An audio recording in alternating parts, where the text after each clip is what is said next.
स्वागत है आपका हमारे इस चैनल पर। और आज एक फिर से नया डिबेट खड़ा हो गया है और आप लोगों ने देखा होगा ये डिबेट क्यों खड़ा हुआ है। तो ये BSSC CGL 4 जो एक वैकेंसी है इसी के कारण खड़ा हो रहा है और इसके आरक्षण में जो है आरक्षण जो दिया गया है कैटेगरी वाइज, इन पर एक सवालिया निशान लगा हुआ है। और ऐसा क्यों हुआ है, चलिए पहले इस बात को बहुत अच्छे तरीके से समझते हैं और उसके बाद जानेंगे कि ऐसा आखिरकार क्यों किया गया और इसका जवाब क्यों आयोग की तरफ से क्लियरली नहीं दिया गया। तो आजकल बहुत ज्यादा ये मैसेज जो है वो हर जगह पे, व्हाट्सएप ग्रुप, आपने हर जगह पे ये चीजें देखी होंगी और आरक्षण से रिलेटेड मतलब ये क्या न्यूज है अभी समझते हैं हम थोड़ा सा इसको वीडियो के अंदर। तो देखिए अंत तक इस वीडियो पर बने रहिए आप लोग और बिल्कुल देखिए, समझिए ये आरक्षण का मामला जो है आखिरकार क्या है। देखिए सबसे पहले Bihar SSC combined graduate level की वैकेंसी आती है, यानी BSSC CGL 4 की वैकेंसी आती है। ये वैकेंसी लंबे अंतराल के बाद बिहार के अंदर आती है और स्टूडेंट्स जो है इसको अभी तक ये स्टार्ट नहीं हुआ है कि इसको ऑनलाइन करने का जो है अभी लिंक भी एक्टिव नहीं हुआ है, यानी कि वैकेंसी आ चुकी है। उसके बाद आप देखेंगे कि टोटल वैकेंसी इसके अंदर जो थी वो 1481 वैकेंसी दी गई इसके अंदर में। और जो मुद्दा और डिबेट मेन हम वहीं पे चर्चा करते हैं, क्योंकि कब से ऑनलाइन होगा ये तो आप लोगों ने जाना ही होगा, लेकिन मेन मुद्दा क्या है इसके अंदर का वही हम देखने वाले हैं इस वीडियो में। तो देखिए सबसे पहले हमने एक तरीके से यहाँ पे आपको आंकड़ा समझाया। ये आंकड़ा क्या है मैं धीरे धीरे आपको हर बात को समझाने की कोशिश करता हूं। यहां समझिएगा सबसे पहले। तो देखिए सबसे पहले कैटेगरी है और कैटेगरी में कौन आ रहा है, सबसे पहले UR। आप जानते हैं कि जब भी वैकेंसियां आती हैं तो कैटेगरी वाइज आती हैं। जैसे UR की वैकेंसी मतलब कि टोटल 1481 वैकेंसी जनरल की नहीं या किसी एक कैटेगरी की नहीं होती है, हर मतलब कैटेगरी वाइज वो जो है वो बदलती जाती है। जैसे UR के बारे में अगर मान के चलें तो UR की वैकेंसी अलग आएगी, EWS की वैकेंसी अलग आएगी, SC की वैकेंसी अलग आएगी। और बिहार के अंदर एक सबसे बड़ा डिबेट ये खड़ा हुआ है BC की वैकेंसी और EBC, क्योंकि बिहार के अंदर जो है OBC को दो पार्ट में बांटा जाता है, एक BC में और BC1 जिसको बोलते हैं और दूसरा EBC के अंदर, ठीक है। यानी EBC को कभी कभी हम यहाँ BC1 भी बोलते हैं और इसको BC2 भी बोलते हैं। तो ये बिहार है, बिहार के अंदर ये चीज चल रहा है। लेकिन अगर आप सेंट्रल में जाएंगे तो वहां पर EBC और BC दोनों को मिलाकर एक OBC, यहां पर OBC का प्रावधान होता है, वहां अलग से EBC कैटेगरी नहीं आती है।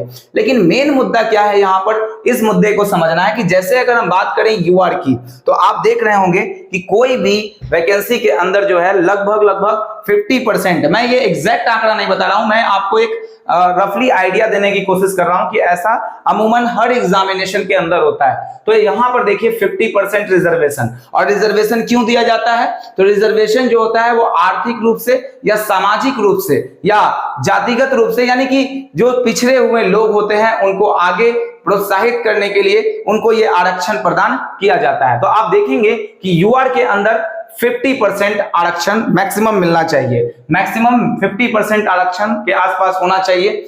लेकिन अब देखेंगे वैकेंसी, तो हम सबसे पहले ये देखते हैं कि कितनी जो प्रतिशत जो बिहार के अंदर जो है कितने प्रतिशत में जो है वो आपको आरक्षण मिलता है। तो सबसे पहले हम जानते हैं, तो यहां पर देखिए इधर कैटेगरी है, इधर रिजर्वेशन ओरिजिनल, यानी जितना मिलना चाहिए रिजर्वेशन वो इधर दिया हुआ है। और रिजर्वेशन गिवन, यानी इस वैकेंसी के अंदर कितना दिया गया है रिजर्वेशन, हम उस बात की चर्चा इधर में करेंगे। तो इसका आंकड़ा अभी हमने नहीं लिखा, थोड़ी देर के बाद ये आंकड़ा मैं आपको सामने प्रदर्शित करूंगा। तो देखिए सबसे पहले बात है कि UR के अंदर मेन जो है आपको ये समझना है कि UR को छोड़ ही दें, उससे कोई मतलब नहीं है, बाकी जो बच जाती हैं सभी सीटें UR के अंदर चली जाती हैं।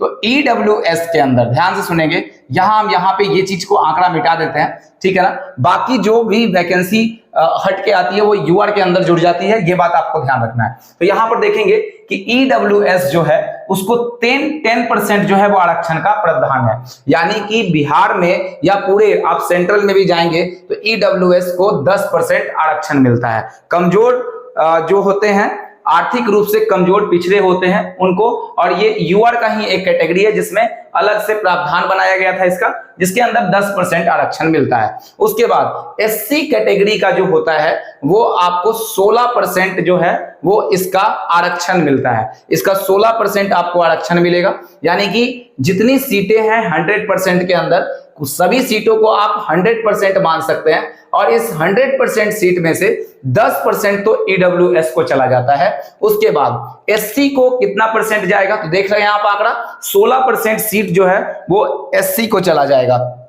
उसके बाद बीसी को 15% सीटें आरक्षित कर दी जाती हैं, और ये दोनों एक ही हैं, देखेंगे बीसी और ओबीसी ये दोनों ऐसे बिहार के अंदर अलग है, सेंट्रल के अंदर दोनों एक ही हैं। तो बीसी को 15% सीटें आरक्षित हैं, जबकि बीसी 1 जिनको बोला जाता है या ईबीसी बोला जाता है उनको 18% सीटें जो है यहां आरक्षण दिया गया।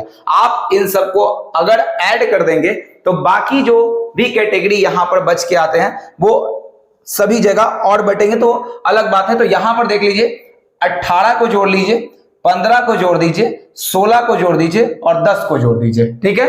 तो ये आंकड़ा हुआ इस तरीके का। अब देखिए एक्चुअल में जो वैकेंसियां दी गई हैं वो ध्यान से अब समझना है यहां पे। अब देखिए यहां पे मिलना चाहिए था, ये परसेंटेज में आरक्षण मिलना चाहिए था, ठीक है।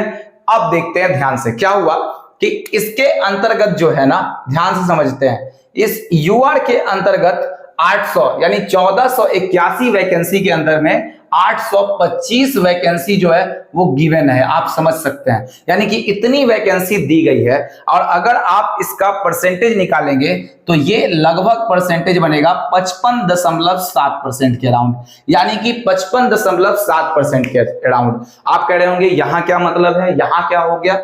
यहां पे अभी कुछ नहीं हुआ है, आगे जाके आपको सब दिखना हुआ शुरू हो जाएगा, ठीक है। अब जब हम देखते हैं आगे का परसेंटेज, जब हम देखते हैं तो देखिए इसके अंतर्गत यानी कि 1481 में से आपका 10% आरक्षण दिया जाता है, ठीक है। आरक्षण है यानी कि इसके अंतर्गत यानी कि रिजर्व सीट अगर देख रहे हैं 149, तो यहां पर सीटें कितनी आरक्षित की गई हैं ईडब्ल्यूएस के लिए, तो ईडब्ल्यूएस के लिए इस वैकेंसी के अंदर 149 सीटें जो हैं वो आरक्षित की गई हैं। लेकिन जब आप इस 149 को 1481 से आप जब भाग करेंगे और इसका परसेंटेज निकालेंगे तो परसेंटेज का आंकड़ा जो होगा वो 10% आपको मिल जाएगा।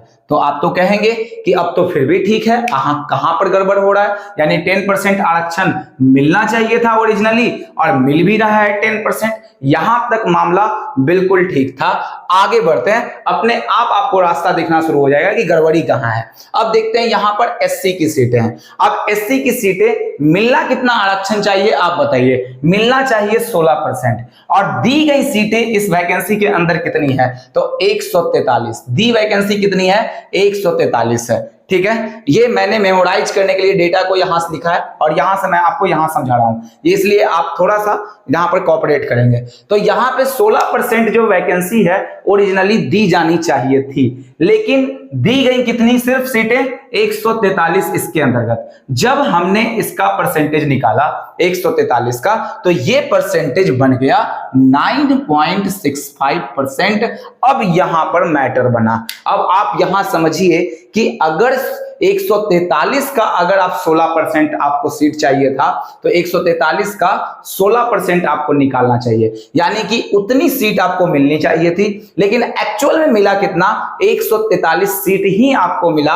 और 143 सीट के अंदर जब हमने परसेंटेज निकाला, इस तरीके से परसेंटेज आप निकाल सकते हैं टोटल वैकेंसी और ऊपर में जितनी वैकेंसी है और गुना आप 100 करेंगे तो ये आंकड़ा आपको मिल जाएगा। और जैसे ही आपने देखा तो यहां पर 9.65% जो है वैकेंसी ही आपको दिखी। अगर हम इसको 10% भी मान ले तो एससी के अंदर जो है 6% वैकेंसी के डिक्रीज हुआ है। आप इस बात को समझिए। तो गड़बड़ी कहां हुआ है? इस एससी के सीट के अंदर हुआ है। आगे बढ़ते हैं, अगला पॉइंट देखते हैं। यहां पे हम अगर हम बीसी के खेल को समझें यहां पे, तो बीसी वाली वैकेंसी अगर हम मान लेते हैं कि 15% है, और ये वैकेंसी जो जोड़ के दी गई है वो कितनी दी गई है? 199।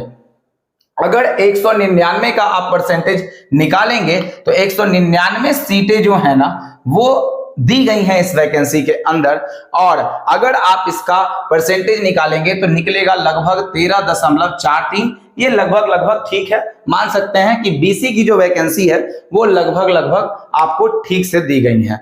लेकिन मामला सबसे ज्यादा जो मुद्दा गरमाया हुआ है वो ईबीसी के मामले में है, और ईबीसी को 18% यानी कि बीसी से ज्यादा सीटें आरक्षित, इस बात पर आप ध्यान दीजिएगा, बीसी वन वाले को ईबीसी को ज्यादा सीटें आरक्षित की गई हैं, यानी ईबीसी को ज्यादा आरक्षण मिला है। किससे? बीसी के माध्यम से। इनकी जनसंख्या ज्यादा होगी इसलिए इन पे ज्यादा आरक्षण मिला है। अब देखिए ध्यान से, ईबीसी पर अगर आरक्षण मिला है तो ईबीसी के अंदर आप देख सकते हैं कि 18% यहां पर आपको सीटें रिजर्व होनी चाहिए थी 1481 में से। आप 1481 में से 18% निकालिए, कितनी सीटें होंगी वो आप निकालिए। लेकिन आपको दी गई कितनी है? तो 146 सीटें मात्र दी गई हैं इस वैकेंसी के अंदर, और जब आप इसका एनालिसिस करते हैं तो 9.85 अराउंड 10 के बनता है, यानी 8% सीटों का इसमें अंदर डिक्रीजिंग हुआ है, और यही मुद्दा जो है आप लोगों को परेशान कर रहा है। ठीक है, तो यहां पर एक बात हम यहां समझ लेते हैं कि जनरल की सीटें थोड़ी सी बढ़ाई गई हैं और बाकी एज यूजुअल बीसी का ठीक ही लग रहा है। उसके बाद ईडब्ल्यूएस की भी सीटें ठीक हैं। तो जो भी सीटें गई हैं वो कहां चली गई हैं? तो यूआर के अंदर। अब इसका क्लेरिफिकेशन जो है वो देना चाहिए आयोग को, क्योंकि कंफ्यूज्ड है लोग, ऐसा क्यों हुआ है, तो उनको क्लेरिफाई करना चाहिए कि ये किस तरीके से, अगर यूआर के अंदर सीट बढ़ाई गई है तो क्यों बढ़ाई गई है। ये बात आपको सवाल तो बनता है, और ये बहुत जबरदस्त सवाल है। ठीक है, क्योंकि आप देख रहे हैं कि आरक्षण प्रणाली का जो है वो सही से यहाँ पर इस्तेमाल नहीं किया गया है, जिस वजह से हमको दिखना चाहिए। और एक चीज और ध्यान रखना है कि अगर आपने कुछ और मानदंड अपनाया है तो उस मानदंड को आप क्लियरिफाई कीजिए, जिसके द्वारा जो स्टूडेंट्स में बढ़ रही जो भ्रांतियां हैं वो खत्म हो सके और आप जो है वो सही तरीके से एग्जामिनेशन करा सके। अगर यही हाल रहा तो स्टूडेंट्स तैयारी क्या करेंगे, पढ़ेंगे क्या, इसी में उलझे रहेंगे। तो मतलब कि आयोग का काम जो है वो उलझाने बस का रह गया है।